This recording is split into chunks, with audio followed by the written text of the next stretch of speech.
retrouver pour cette nouvelle vidéo qui se veut légère et amusante. J'espère qu'elle vous plaira puisqu'aujourd'hui, je vais vous partager dans un premier temps vos réponses au fameux petit jeu que l'on voit partout, le si j'étais selon vous. J'ai choisi 10 questions que je vous ai posées sur Instagram, vous y avez répondu et je me suis dit pourquoi pas en faire une vidéo un petit peu légère et amusante comme ça où je vous dévoile vos réponses à vous, j'y réagis un petit peu et ensuite je vous donne la réponse que moi-même j'aurais donnée et je vous explique pourquoi. Ça vous permettra aussi un petit peu de me connaître quelque part un petit peu plus, peut-être sur ma philosophie de vie ou comment je vois les choses. Voilà, donc je vous avais demandé si ça vous intéressait. Vous avez été 100% à me répondre oui sur Instagram, donc nous voilà aujourd'hui.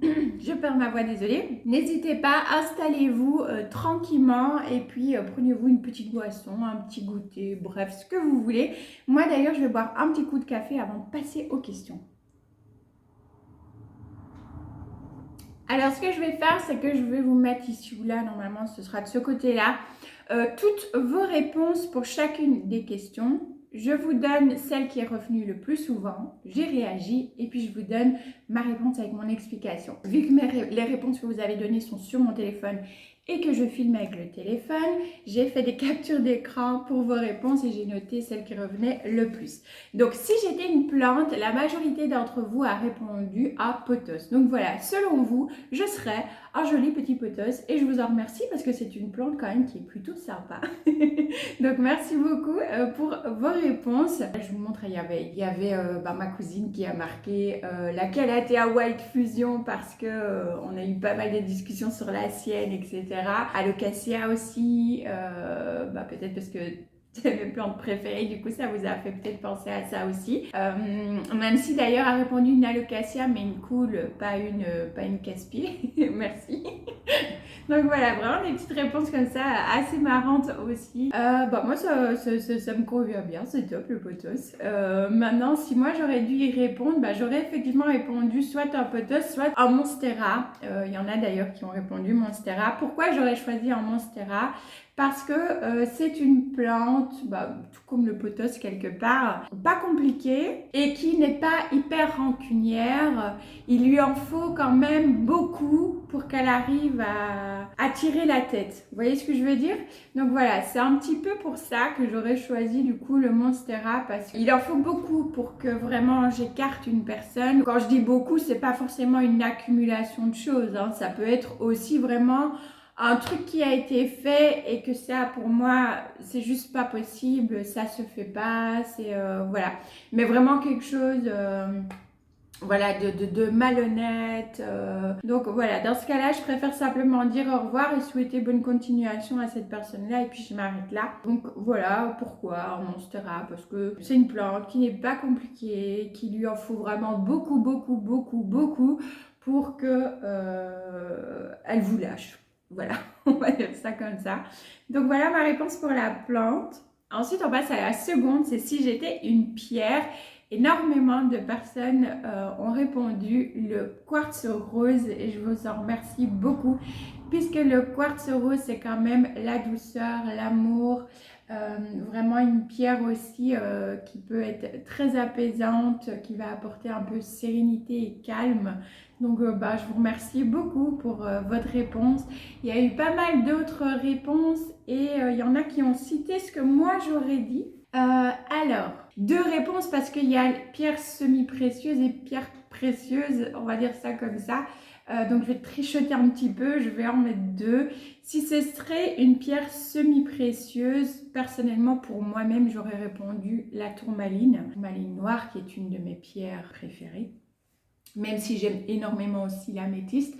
Mais la tourmaline noire reste une de mes pierres favorites parce que c'est une pierre qui est assez forte, une pierre de protection aussi. J'ai tendance à être protectrice avec les personnes qui me sont chères, même des fois avec des personnes qui ne sont pas de mon entourage.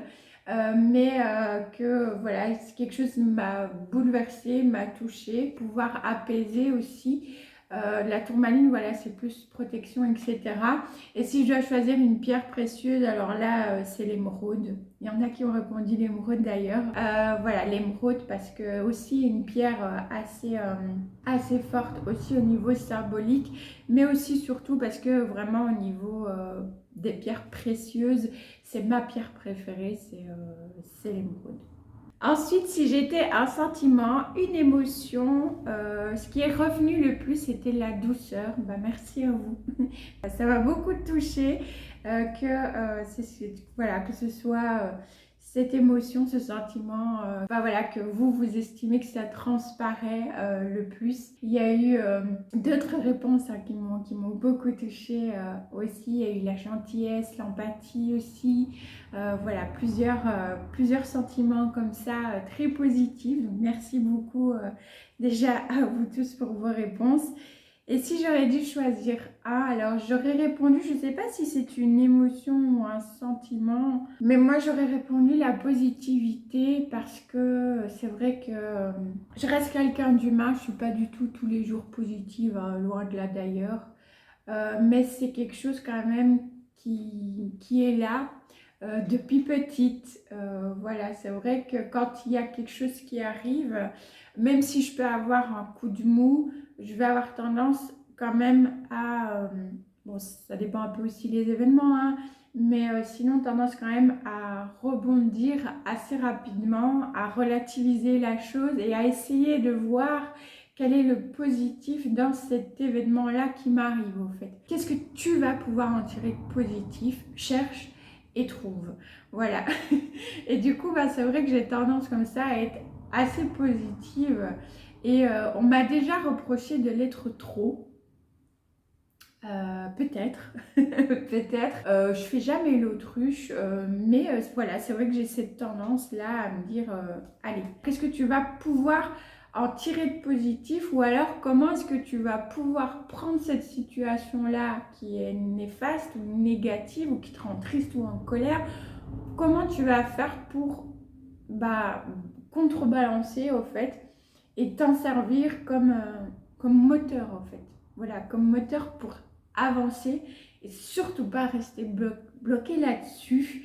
Donc voilà, je dirais du coup, ouais, la positivité, c'est ce que j'aurais choisi, même si encore une fois, je ne le suis pas du tout tous les jours, tout le temps, et que à l'instant T où il y a quelque chose qui arrive, je ne le suis pas dans l'immédiat. Je suis un être humain, voilà quoi, il va m'arriver quelque chose, bien évidemment que je ne vais pas dire « Oh, ben c'est pas grave, avançons ».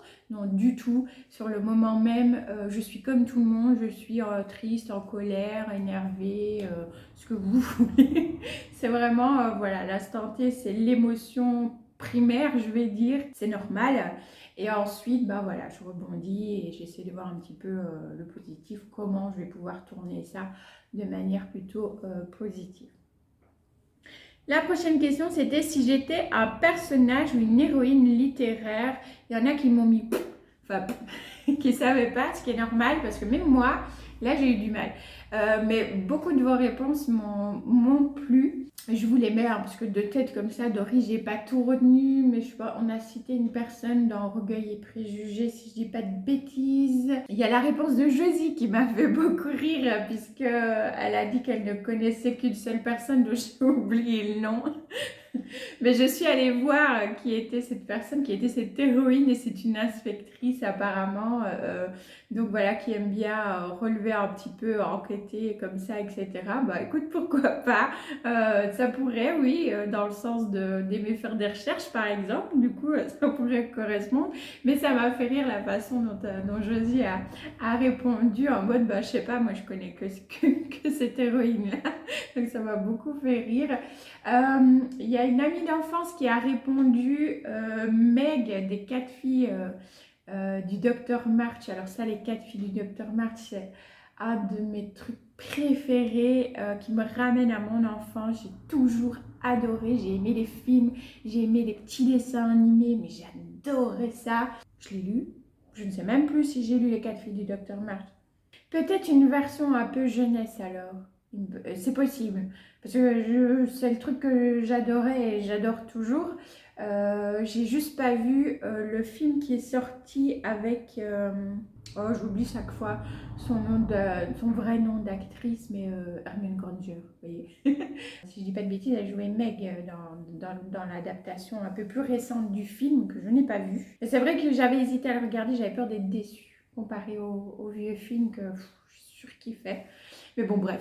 Si je dois réagir d'abord un petit peu à ça, au niveau de Meg, alors le côté peut-être un peu coquette, qui aime bien s'apprêter, par exemple quand on sort, si on va manger au restaurant, si on a un repas familial le soir, ben voilà, j'aime bien m'apprêter un petit peu. Le côté coquette, oui. Maintenant, le côté avare de Meg, non. Elle aime le luxe, elle aime les belles choses, elle a envie de pouvoir sortir de là où elle est et devenir quelqu'un et devenir riche.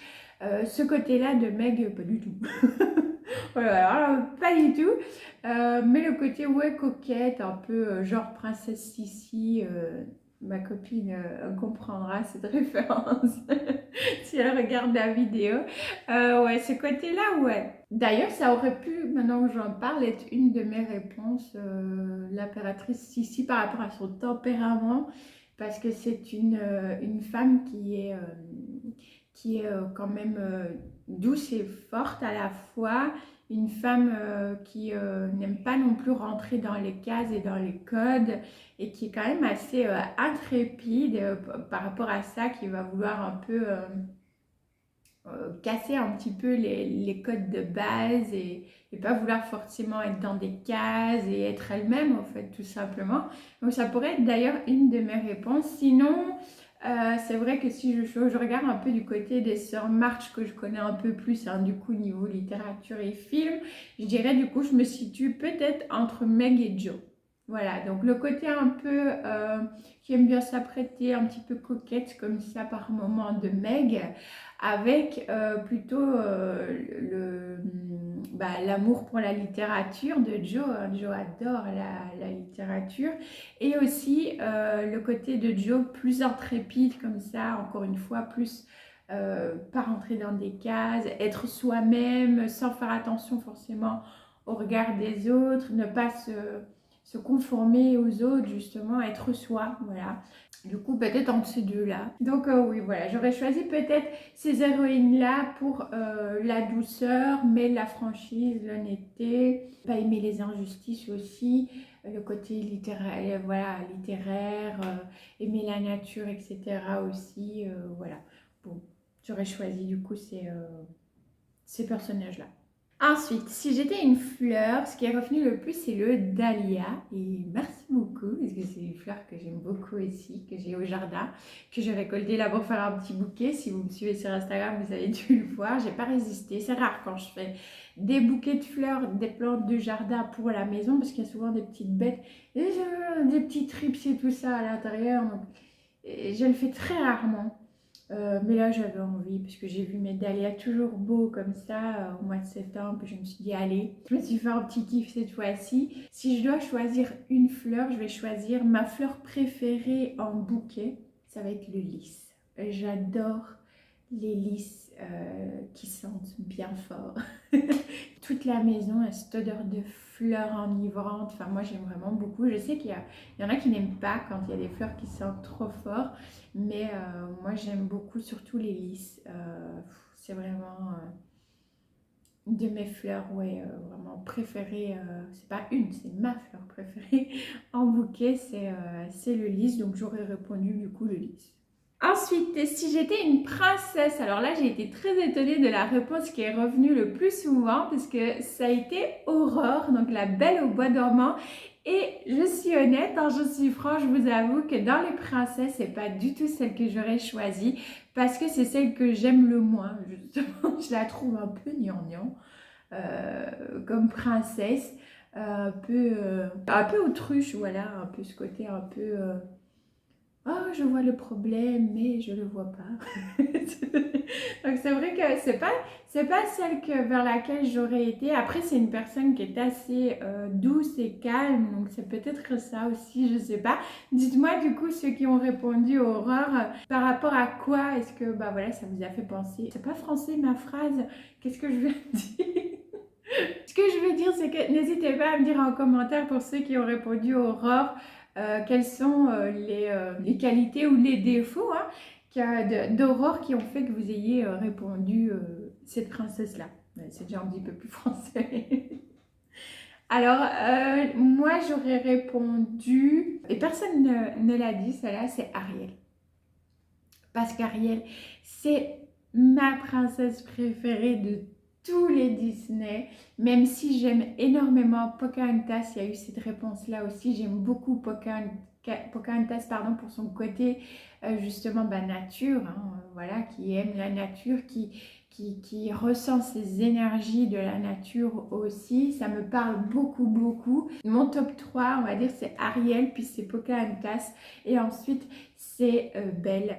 Voilà, ce sont vraiment mon trio de princesses favoris de toujours. Mais la première reste Ariel parce que, encore une fois, voilà, c'est un peu, c'est la princesse un peu, pas princesse, vous voyez. Comparée à ses sœurs qui sont vraiment dans le royaume, qui font tout ce que papa dit, qui font... Ariel, pas. Ariel, elle a envie de partir explorer, elle est curieuse, elle a envie de découvrir plein de choses et c'est ça en fait moi que j'adore chez Ariel, c'est ce côté-là, ce côté de vouloir explorer, d'apprendre encore et encore. Ouais, vraiment ma princesse chouchou, donc du coup j'aurais répondu pour ma part Ariel. Ensuite, si j'étais un arbre, alors là, il y a une égalité entre l'érable et le saule. Déjà, merci beaucoup parce que ce sont tous deux des arbres avec de très très belles symboliques. Il y a eu aussi l'orme, le chêne aussi qui sont revenus. Le cerisier aussi, je pense que le cerisier aussi, on l'a cité si je me souviens bien. Donc merci beaucoup parce que c'est vraiment des arbres avec des symboliques, des très très belles symboliques. Donc ça me touche beaucoup. Et si moi j'aurais dû répondre, alors je l'ai dit dans une de mes vidéos, je crois que c'était ma vidéo, ma green therapy, où je vous parlais de mes deux arbres préférés. Mais celui que j'aurais choisi, ça reste le saule pleureur. J'adore Pocahontas, Grand-mère Feuillage, vous-même vous savez, voilà. Mais ouais, le saule pleureur parce que même si dans certains endroits, il a une symbolique plutôt liée à la mort, à la tristesse, il y a des mythes qui expliquent qu'on aurait transformé justement une femme en saule pleureur pour la punir d'être triste à jamais puisque elle avait fait vraiment des choses mauvaises, etc. Enfin, il y a plusieurs mythes comme ça autour de chaque arbre, hein, et c'est le saule pleureur n'y manque pas non plus. Il y a énormément comme ça de mythes différents, mais c'est également aussi un arbre par rapport vraiment lié à la terre avec un ancrage très fort. C'est cette symbolique là moi que j'aime beaucoup, que j'ai un peu du coup retrouvé aussi dans le fameux dessin animé, encore une fois, Pocahontas avec Grand-mère Feuillage, cet arbre qui est la sagesse même que Pocahontas va voir dès qu'elle a une question, qu'elle a quelque chose vraiment de profond qui la perturbe. Elle va voir Grand-mère Feuillage pour qu'elle lui explique sans forcément lui expliquer, puisqu'elle lui répond un peu comme ça par énigme pour qu'elle trouve un petit peu par elle-même aussi. Et Grand-mère Feuillage est très ancrée avec les esprits de la nature. Enfin voilà, donc fatalement, esprit de la nature, etc., ancrage à la terre, ça ne peut être que le saule pleureur. Enfin pour moi en tout cas, ce que j'aurais répondu, ça aurait été celui-là, le saule pleureur. Ensuite, si j'étais un phénomène météo, là aussi, il y a une égalité, je bois un petit coup, entre le soleil et l'arc-en-ciel. Déjà, merci. Je dis merci beaucoup, mais vraiment vos réponses, voilà, c'est toujours des belles réponses, des fois des réponses marrantes aussi, et des fois, bah, voilà, des réponses comme ça, très... Enfin, pour moi, en tout cas, qui ont tellement une jolie symbolique, en fait, bah, que ça peut que me toucher. Donc, voilà, je vais arrêter de dire merci, promis. Mais voilà, merci quand même. Alors, si moi, j'aurais choisi pour moi-même, il y en a qui l'ont répondu, j'aurais choisi le tonnerre. Mais pourquoi? Pourquoi le tonnerre? Pourquoi ce bruit énorme qui gronde comme ça d'un coup au moment où on ne s'y attend pas forcément? Je fais un peu l'amalgame avec des choses de la vie. C'est-à-dire que le tonnerre, il survient quand? Il survient quand il y a un orage.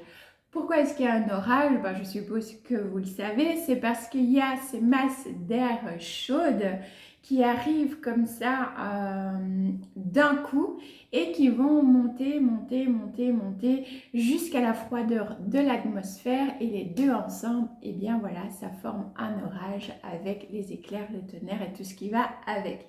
Et bien moi je fais l'amalgame avec la vie, ces masses chaudes, pour moi ça va être tout simplement bien, des événements, on va dire des mauvais événements ou des mauvaises réactions de personnes, des choses vraiment qui vont être anxiogènes, néfastes, voire toxiques. Que ce soit des événements ou des réactions d'autrui que l'on peut subir dans la vie, que ce soit dans la vie réelle ou même sur les réseaux sociaux, hein, ça arrive. Quand, pour ma part, j'ai ces masses énergétiques néfastes, anxiogènes et toxiques qui arrivent comme ça en masse et qui se multiplient l'une après l'autre, vraiment qui vont se succéder de manière très rapprochée, très condensée, et qui vont s'amasser au fait, c'est vraiment ça, eh bien je vais tout simplement finir par gronder. Voilà, il va y avoir ce tonnerre-là en moi qui fait que je vais plus pouvoir garder, il va falloir que ça sorte.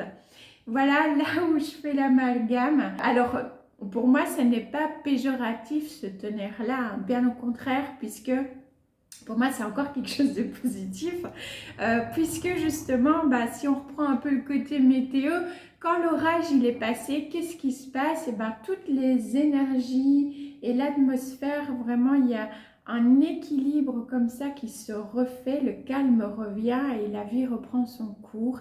Et bien, pour moi, c'est ça. Quand il y a ce tonnerre en moi que je vais faire sortir d'une manière ou d'une autre, hein, par de la colère en criant, par des pleurs, parce que je suis triste, peu importe comment ce tonnerre-là, je le manifeste, je le fais sortir de moi, et bien après, ça vraiment rééquilibre un petit peu mon taux émotionnel, mais aussi mon équilibre intérieur, et je suis de nouveau, vu que c'est sorti, plus calme et plus apte aussi du coup à réagir pour, encore une fois, améliorer la situation si je le peux, et si je ne le peux pas, relativiser sur ce qui se passe de manière plus consciente. N'hésitez pas à me partager en commentaire d'ailleurs si c'est le cas pour vous. Donc voilà pourquoi j'aurais choisi le tonnerre. Ensuite, l'avant-dernière question, si j'étais une saison, ce qui est revenu le plus, ça a été le printemps. Toutes les saisons pour moi sont quelque part belles parce qu'elles apportent un peu tous leur lot de jolies choses, de beauté, de symbolique aussi, comme ça. Le printemps, ça va être la nature qui s'éveille, le renouveau, le renouvellement, la vie qui reprend, les moments propices aussi à faire peut-être des nouveaux projets, etc. Très très belle saison aussi. Mais il y en a d'autres qui ont répondu ce que moi j'aurais répondu, je vais choisir l'automne. J'aime cette période. Déjà au niveau de la nature, je trouve qu'il y a des couleurs vraiment magnifiques. La nature est très belle à cette période, qui commence doucement à s'endormir avec l'hiver qui arrive. Je trouve vraiment que c'est beau. Il y a encore des plantes qui sont très belles au niveau de la nature. Il y a des fleurs aussi qui sont là, qui vont accompagner cette période plus fraîche, un peu plus sombre hein, aussi. C'est très beau, c'est une très belle saison. Il ne fait pas encore non plus hyper froid, mais où le temps nous invite un petit peu à nous cocooner, à nous recentrer, à faire des choses plutôt apaisantes. Voilà, j'aime vraiment ça, ce côté cocooning. Et au niveau symbolique aussi, c'est vrai que pour certaines cultures auxquelles j'adhère plutôt pas mal, l'automne c'est quand même, on arrive bientôt à Samhain, pour ceux qui connaissent au niveau des sabbats, etc. Et Samhain c'est un peu l'entre-deux qui annonce en fait la nouvelle année hein, pour cette culture-là que j'affectionne beaucoup. C'est un renouveau, même si la nature un peu s'éteint, elle s'éteint pour pouvoir justement renaître aussi hein, quelque part. Elle a besoin en fait de ce repos pour pouvoir revenir encore plus belle que l'année précédente. Et c'est vrai que voilà, tout ce qui a trait aussi comme ça, puis j'adore Halloween, fait que je ne loupe jamais chaque année, même si on ne va pas faire le porte-à-porte pour aller jeter des sorts à qui oserait ne pas nous donner des chics et des bonbons. Alors là, on sort la baguette les amis, hein. C'est inadmissible. Mais c'est vrai que voilà, ça donne... j'ai toujours eu des beaux moments avec ma fille depuis qu'elle est petite. Je la maquille et on fait Halloween et on se marre beaucoup. Je me souviens quand elle était vraiment petite, c'était trop chaud parce que je lui apprenais que si la personne n'ouvrait pas, il fallait jeter un sort parce qu'elle n'avait pas ouvert, mais un sort pas trop méchant quand même. Hein.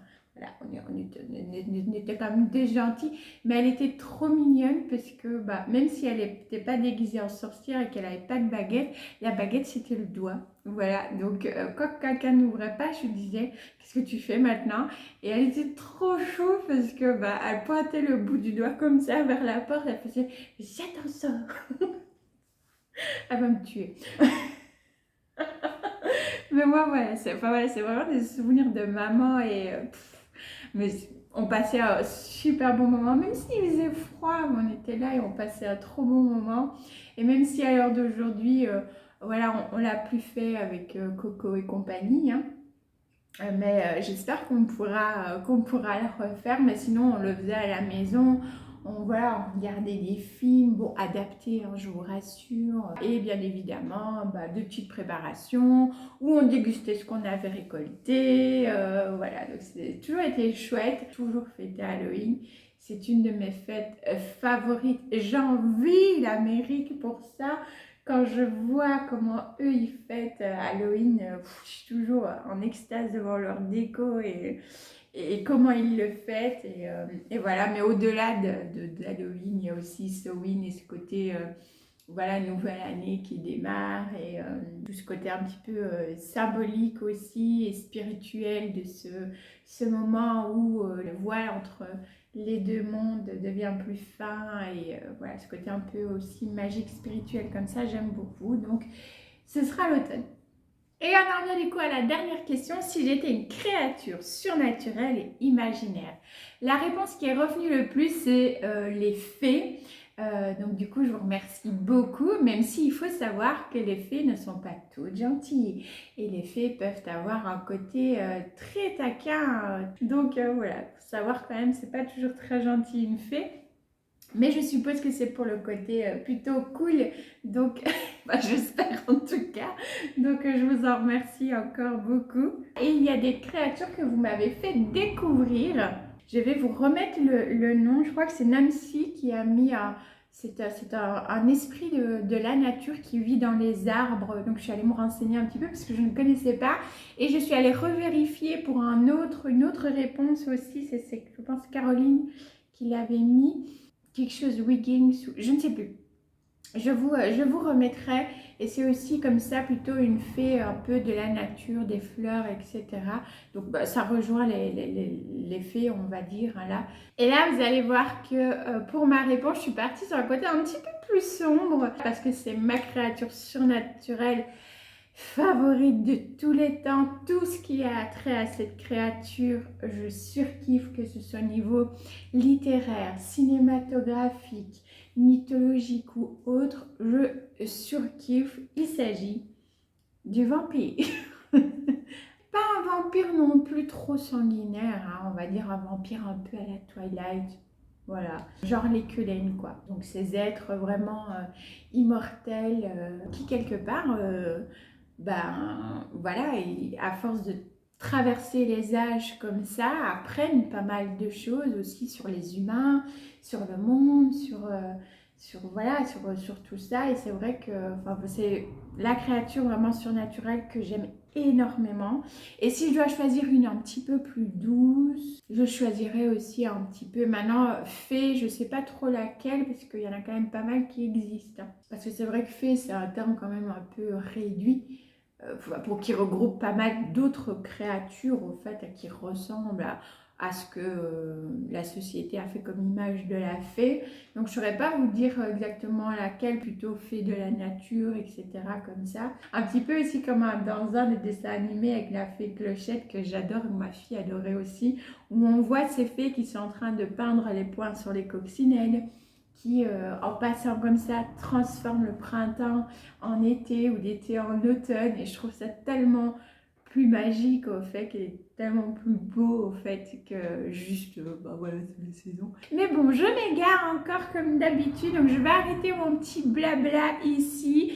Je voulais vous remercier encore pour toutes vos réponses. Voilà, là j'ai cité vraiment celle qui a été donnée le plus, puisque bah du coup c'est la majorité. Mais je voulais quand même mettre les réponses de tout le monde, parce qu'encore une fois, toutes vos réponses m'ont touché ou m'ont fait beaucoup rire. Tiens, d'ailleurs aussi pour la créature surnaturelle, je ne sais plus c'est qui a répondu, je crois que c'est Stella qui m'a mis un hobbit.